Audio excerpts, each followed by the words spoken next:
بسم الله الرحمن الرحيم.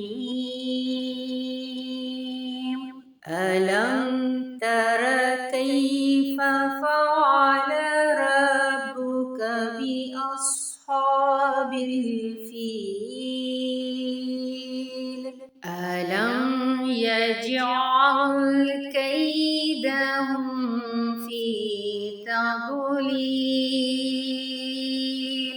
وأرسل عليهم طيرا أبابيل